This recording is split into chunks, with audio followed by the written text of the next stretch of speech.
This was my home for the next few nights, amongst the bluebells and silver birch. On my first night, I built my very first campfire. It lasted about an hour and then died. I called the warden over for help, and after a few attempts he got it going again. Somehow I managed to keep it lit until bedtime. As I got ready for bed, I spotted a thorn splinter on my little finger. I couldn't imagine going to hospital for help. Then I started to worry about it getting infected. So tweezers, patience and determination is what helped me. It was much like the scene in Master and Commander. I didn't sleep too well that night as I had several nightmares, but the next morning my feathered friends woke me up. It was like I was at a busy market town, everyone speaking different languages and me not understanding a word. It marked the time for me to switch off from my troubles and explore nature's theatre. In these woods, the symbiosis of life just getting along with each other, where Mother Nature decides whose time has come, like this fern growing on a casualty of a storm. Where once was a footpath, a micro-swamp forest is now born. The bright optimism of gorse announcing better weather is here. Feeling the tender spring leaves of a larch tree.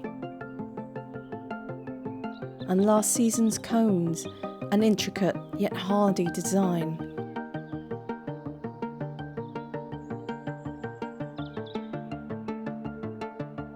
Where the roots of trees are like sculptures wearing a shrubbery hairdo. Is it a crocodile or a dinosaur?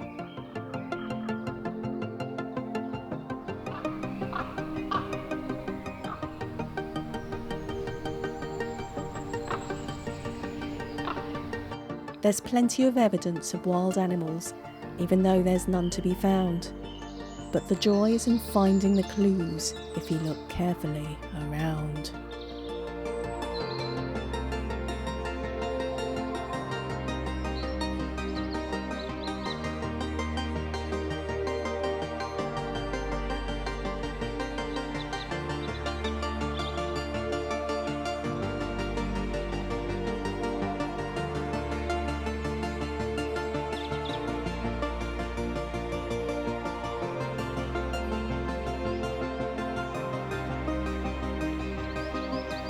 Remarkably, I made it back to the campsite despite a few signposts missing from some of the crossroads.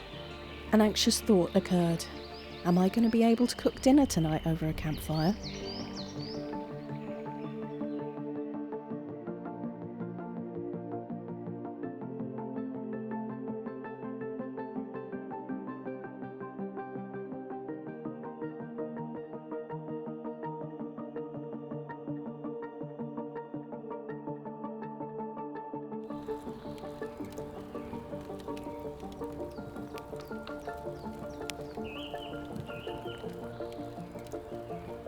Chicken curry and rice with a carrot salad. Done. I retired to bed that night pretty chuffed with my newfound skill of doing proper cooking over a proper campfire.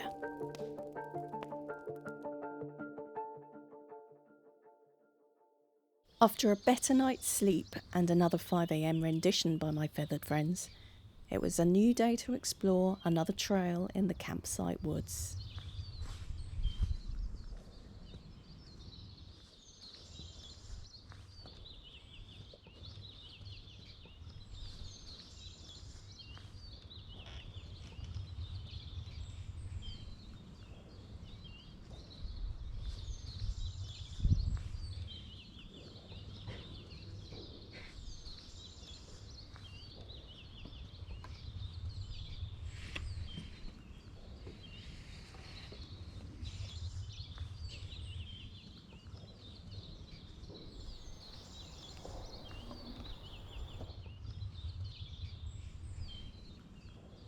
On this trail, if you stood still for more than 5 seconds, you will find these giant redwood ants crawl up you.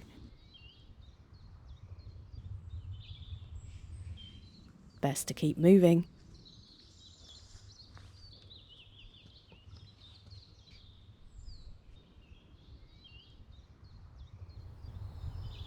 I half expected to see brown bears on this particular route.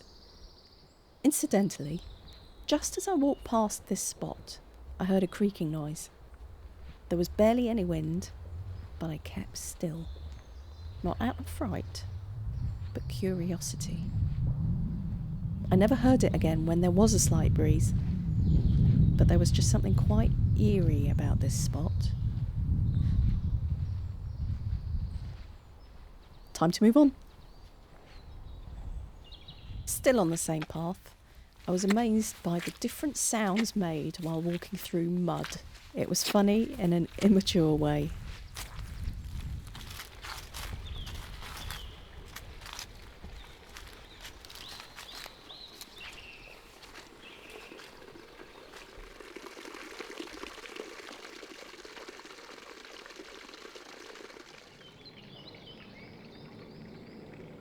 Much like in life, you never know what's around the corner. But the adventure is in finding out where this path leads, facing any obstacles and figuring out a plan. And on that note, it was time to head back to camp and reflect.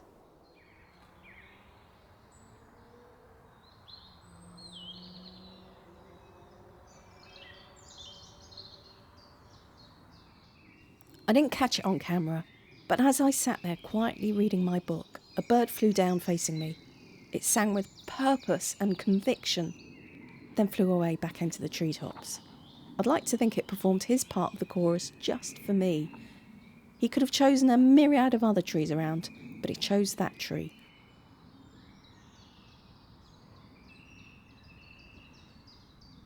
Time to put my newfound fire-making skills into practice again.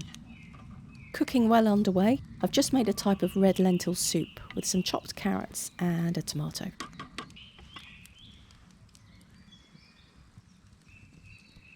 And this is a rugai. Sauté some onions, garlic and some curry leaves. Then add some fresh tomatoes, red chillies, thyme, and just let that cook down. And later on, I'll add the salmon fillet and cook it gently.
Now this is the pièce de résistance. Extra fine green beans. I love green beans. Cooked over a fire like this with some onions and garlic. Magnificent.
I'm enjoying my final night at the campsite. Had a lovely dinner. Fire's been going since I think 4:30 we started it, and it's just gone 8 now. And whilst other campers, they're quite far away, so you know you've got a nice sized pitch and separated by all these beech trees. Birch. And I'm listening to the dusk birdsong. And I'm sure there's an angry bird because he's really belting it out above the noise of the children playing over there. I'm sure he's getting annoyed and it's just like so peaceful despite the noise.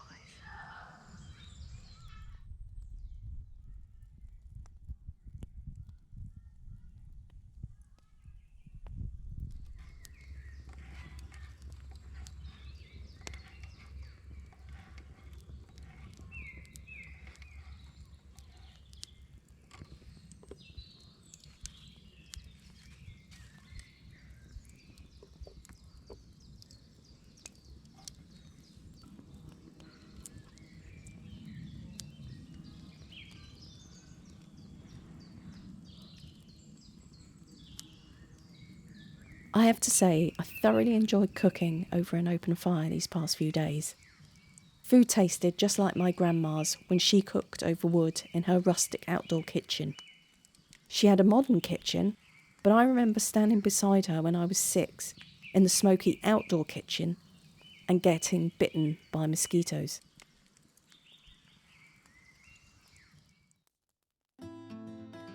This trip has just been one I needed to escape from my recent troubles.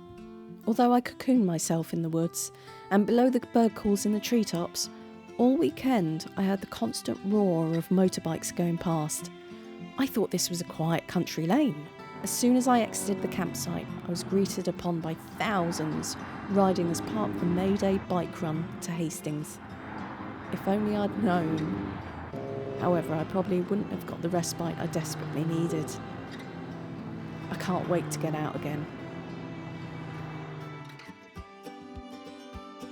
And on my return home, it's time to think of my next trip. If you like this video, please like and subscribe, and catch you next time.